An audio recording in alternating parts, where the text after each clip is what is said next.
When I was preparing my 10 Brotaculars 90s action movies list, I came across a Billy Blanks movie called Balance of Power.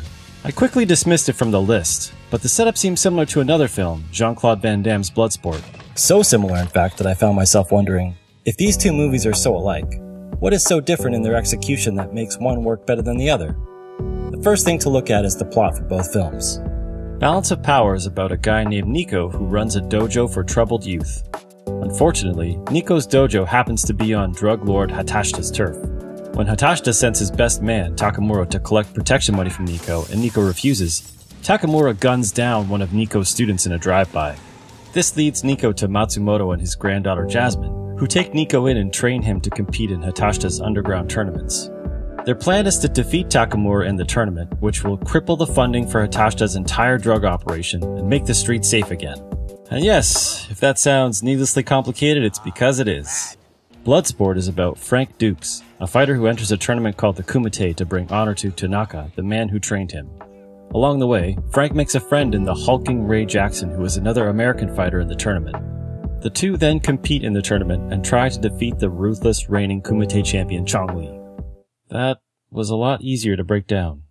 Both films revolve around no-holds-barred underground fighting tournaments, yet Balance of Power wasn't nearly as good despite having so many similarities. And while I love Bloodsport, it's not exactly high art either. So what makes this movie so much better than this movie when they share such similar frameworks? There are many things that factor into the success of a movie from the outset, like budget, experience, creative talent involved, but for the most part, I'll just be looking at what we see in the final product. Here are 9 reasons why Bloodsport works better than Balance of Power.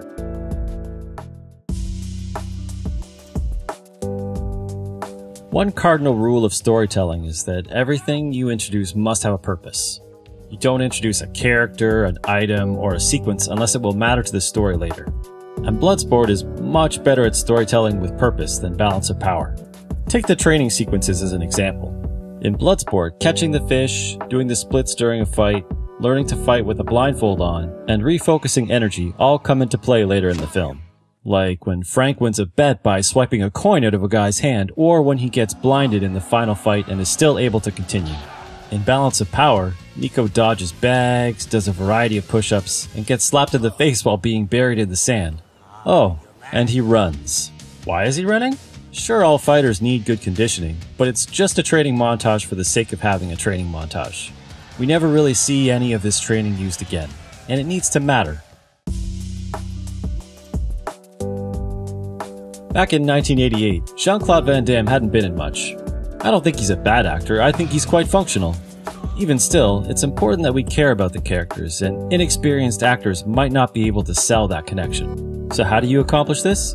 You surround him with a better actor like Roy Chow. In an early scene, after Tanaka's son dies, we get to see Tanaka talk about his first family. In the war, I lost my first family. My son, daughter, and wife. And then he considers the weight of the loss of his son. For 2,000 years, knowledge passed from father to son, father to son. And then Frank builds a connection between himself and Tanaka. When Shingo died, it stopped. Teach me. I can do it. You are not Japanese. You are not a Tanaka. You told me using any technique that works. Never to limit myself to one style. To keep an open mind. Why? To honor you, Shidashi. It's important for us to care a little bit about Tanaka because he essentially represents Frank's motivation. And Roy Chow brings great presence. Antidote. To what? The poison you just drank up. Which really helps us feel for him and Frank. Chow has been acting since the 50s and has over 100 credits to his name on IMDb. But it's not just that Chow has experience, the script actually gave him some emotion to work with. Nico sensei, Matsumoto, on the other hand, is given a very small range of emotion to work with. The actor playing Matsumoto, Mako Iwamatsu, oscillates between 2 notes, kind sensei and crotchety sensei. The script doesn't really ask more of him. While over the years Mako played a number of roles that did not require a lot of range, his career was as extensive as Chow's. Nevertheless, Mako had acting range. He received an Academy Award nomination for his role as Pohan in the 1966 movie The Sand Pebbles. In the film, he plays a Chinese laborer on an American gunboat in the 1920s. Notice how in this scene alone he goes from fear to confusion to excitement Mainstream stop valve. to quiet confidence. You, me. Can do. Jake? There's a tenderness to his performance. Balance of Power simply doesn't have characters with complex emotions. Similar to having purpose, the heart of a movie must be clear. A film's heart tells us where we're going and why we care about that journey. Bloodsport is extremely judicious about its heart. At the start of the movie, we see the Kumite and a variety of fighters from around the world. We meet Frank, then Frank goes to visit Tanaka and we get a flashback. In the flashback, we see Frank meeting Tanaka, as well as the history behind how Frank began training with Tanaka and his son. We even see Frank helping the son in a schoolyard fight. Someday, I'll fight in the Kumite and make my father proud. This, combined with the previous scene of Tanaka talking about the past, tells us everything we need to know. Frank is going to compete in the Kumite to honor his Shidoshi, who not only trained him, but was also a central figure in Frank's development and character. And all this is done within the first 17 minutes of the film. Balance of Power introduces Nico as a karate instructor for inner-city kids. It establishes that Nico has a martial arts background, and it attempts to give us a reason to care about him. Spending your life dedicated to at-risk youth is admirable, but there needs to be something more personal, like the history Frank has with his Shidoshi, and the moment they share after Tanaka's son dies. When one of the kids from Nico's dojo, Billy, gets shot, Nico just gets up and runs away. Worse, after agreeing to team up with Matsumoto, this happens. I'm ready to go now. What were you saying? Listen, I got something important I want to tell you, Nick, okay? Hey, listen to me for 1 second. You have to take care of the dojo for a while and keep the kids out of trouble. There's something I have to do. Now. But Nick... Essentially, the movie spends all that time building up this dojo backstory, and as soon as it provides the foundation they need, they discard it simply because Matsumoto is ready to go now. This is a telling scene because Billy's death needs to be important enough so that when we get reminders of it later on, we still remember the sting of how it felt. This scene is so careless with the dojo that we are essentially told that none of it matters anymore. If you're gonna make an action movie where someone strikes a stack of bricks and causes the bottom brick to explode, it's a good idea to create a world where we laugh with the film instead of at the film. While this is awesome, it's not believable and Van Damme's face is a little ridiculous. So what makes this okay? For starters, they frame the moment well. We've seen and been a part of Frank's training, and now his legitimacy is being challenged. Everyone in the area crowds around to see Frank perform the dim mock, which heightens our interest as well. The other thing that keeps us invested in the movie is the use of humor. Before we see the brick explode, we get this joke. He says Senzo Tanaka is his Shidoshi. What's the difference if Bruce Springsteen is a Shidoshi? This is like a reminder for us to have a good time. In fact, the movie is filled with small gags like this one. Like this line. Okay, USA. Okay, USA. And... Hey, you better stop doing that stuff. You might want to have kids one of these days. Balance of Power, on the other hand, makes a try at comedy, but it just doesn't work. Did you forget the question? Or maybe my sudden appearance overwhelmed you, as much as the heathens who did this to you have also successfully overwhelmed you. Balance of Power differs from Bloodsport in that it has two main villains. There's Takamura, the lead henchman and the strongest fighter in the tournament, and the head boss, Hatashita. Hatashita mostly gives commands. He rarely acts. In this sense, Takamura is the more present villain, yet his interactions with Nico and friends are quite limited. He briefly threatens Nico at his dojo, Nico catches a glimpse of Takamura during the drive-by where Billy is shot, and then the rest of the time we see him fighting in the tournaments without any real interaction with Nico at all. Takamura and Hatashita are villains in the sense that they do bad things, but the friction between them and the protagonists rarely surfaces. They exist purely to justify Nico and Matsumoto's actions, but we don't feel the connection between the two parties. In Bloodsport, however, there is a subtle but consistent rivalry between Chong-Li and Frank.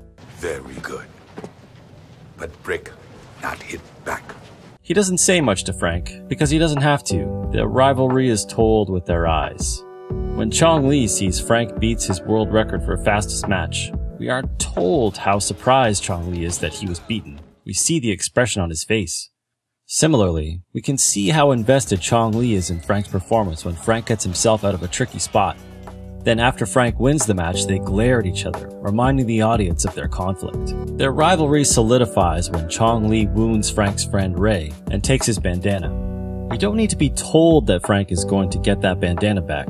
We are shown. This is a great way to show a story instead of telling it.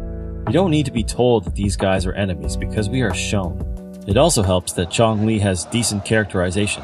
In Balance of Power, Takamura comes out and shows us how crazy he is by picking up hot coals. But other than being intense, what does this tell us about him? Chong-Li tells us with his gestures. Look at the dismissive way he enters the ring for his first match. Head tilted back and cocky. He doesn't do a kata or stretch or practice any forms before he begins to fight. He clears his nostrils. When the fight begins, he doesn't even raise his arms to defend himself. He doesn't feel a need to. Chong-Li also frequently does the peck dance to remind us how physically powerful he is. And most importantly, we see how Chong-Li loves the attention, loves the spotlight, which is one of the reasons he hates Frank so much because Frank threatens that popularity. While I'm sure Bloodsport reuses a lot of elements and ideas from the martial arts genre, don't hit back. It feels less derivative than Balance of Power. Balance of Power seems like it's trying to simply recreate what's already popular. Like this final strike from Nico that echoes Bruce Lee's attack in Enter the Dragon. Or how this seems like a deliberate but poor recreation of the Ray Jackson character. Or how Takamura seems to be an attempt at recreating Chong-Li, but without the great physical characterization Bolo Young performed. In Bloodsport, the real Frank Dukes was the fight choreographer for the film. According to an interview he gave, Dukes and Van Damme worked together to figure out how to make Van Damme look good on camera, so it was a learning process for both of them. Funny enough, the fight coordinator on Balance of Power was also doing the job for the first time. Stuntman Garrett Warren had only ever done stunts before, and Balance of Power marked his first credit as a fight coordinator. So if both men have similar overall experience, what makes one better than the other? Here's a fight from Balance of Power. Notice the slow pace of the fight. It's frequently one attack followed by a pause, followed by another single attack, followed by another pause. This isn't interesting, and feels more like staged fighting rather than a real fight. Now let's look at a sequence of fights from Bloodsport. The first thing that's striking is the variety of styles. Even if we don't know these fighters' names or their backstories, many of them are given a unique style like sumo, Muay Thai, or even monkey kung fu.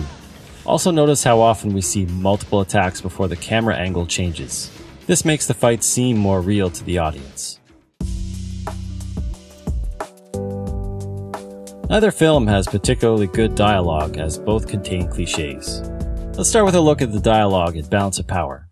And if I refuse? Yeah, well, how you like I bust a cap in your ass? If I would have paid money to see that show, I would have asked for my money back. Rub it in, why don't you? These are all cliches. Hearing something we hear all the time in movie dialogue is boring. We want to be engaged and challenged. Unfortunately, the creative dialogue Balance of Power does employ is awkward and laughable. I've been told the quality of our product is no longer the best in the city. I haven't had any complaints. It must be reprocessed with more shine. Also, when you tell a joke that doesn't work, like when Matsumoto jokes about getting his money back, we end up laughing at the movie rather than with it. Now let's look at a scene from Bloodsport to get a flavor of its dialogue. You want me to spell it out for you? Just relax. Fellas? Look, guys, let's all just calm down, okay? It is riddled with cliches as well. So what makes the difference? As with the previous section, charm and good humor elevates the scene. Ha! You lose, American asshole. It's such a good line that it elevates an overall sequence of dialogue, helping us to forget the cliches. I've said before that Bloodsport is the best Van Damme movie because it has the most kicks. I'm gonna have to modify that slightly to say it has the best kicks.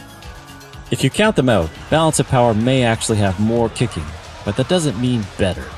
Don't feel bad, Billy. You did your best, but you were up against a master.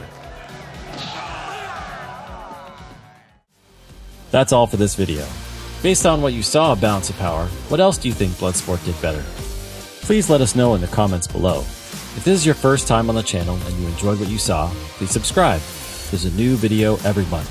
And if you really liked it, hit that like button, because our hearts are completely hollow shells and likes are the only thing that fills them up. Next month we look at reconsidering Kristen Stewart. See you guys in the next one.